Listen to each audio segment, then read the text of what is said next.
Hello, everyone, and welcome back to this Monday edition of Reporter's Notebook. For those of you who've maybe never tuned in to Reporter's Notebook before, it's a really fun segment we get to do here at WNCT. Usually towards the end of our work days, we get to bring in some coworkers in here to the digital studio and dive a little deeper into the stories that they cover for you guys each and every day and talk about kind of, what it's like to be a news reporter here behind the scenes at WNCT. So today I'm joined in the studio by Miss Erin Jenkins. How are you doing today? I'm pretty good, Emily. How are you? I'm doing good. It's Monday, It's so Monday. I know. That's what I keep telling That's just myself been too. the theme of today. It's Monday. Yeah, that's true.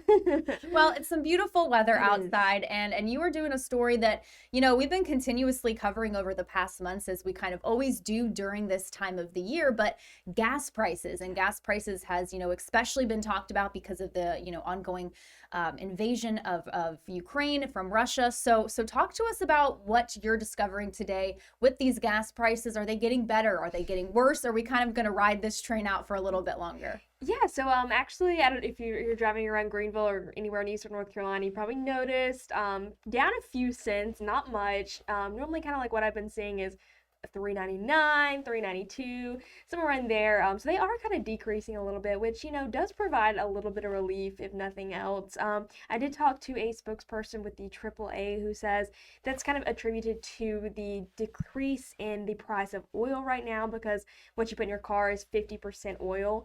So it kind of really depends on that. And yeah, right now they're just thankful that the price of oil is going down, which kind of correlates to what you're seeing at the pump. So right now they're trying to just kind of ride that trend out, but as you mentioned, it's springtime. We're getting into the time where a lot of people get out to travel with the nice weather outside, which normally demand increases prices. So they're hoping that we can kind of stay down, at least not get back up to the high levels we were a couple weeks ago.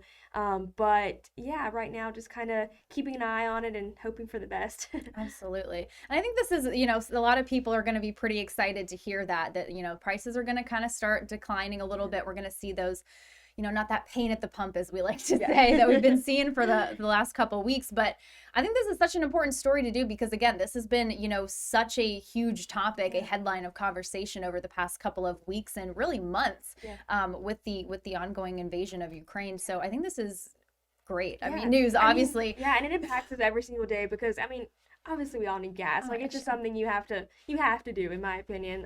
So it affects everyone. So I agree with you. It is important. Yeah. We're very lucky though. I don't know if you ever saw like some of the European gas prices. Oh my gosh. They were getting up to like $15 a gallon, $10 a gallon. I was like, whoo! That's crazy. It was definitely hurting over here too with the $4 or $5. But right. Man, I'm glad we didn't get that. That's crazy. That's but true. So how are you doing this week? As we were talking about earlier, it's Monday, but as you said, it's beautiful weather out. I was kind of looking at the forecast for later in the week, so I'm excited that it's getting into the warm times and kind of can get out, take a walk before I come to work, that kind of thing. So I appreciate that. Absolutely. Oh, that must be so nice, yeah, because you really do have like the best, most beautiful part of the day for you to kind of be off before you come into work, so that's nice.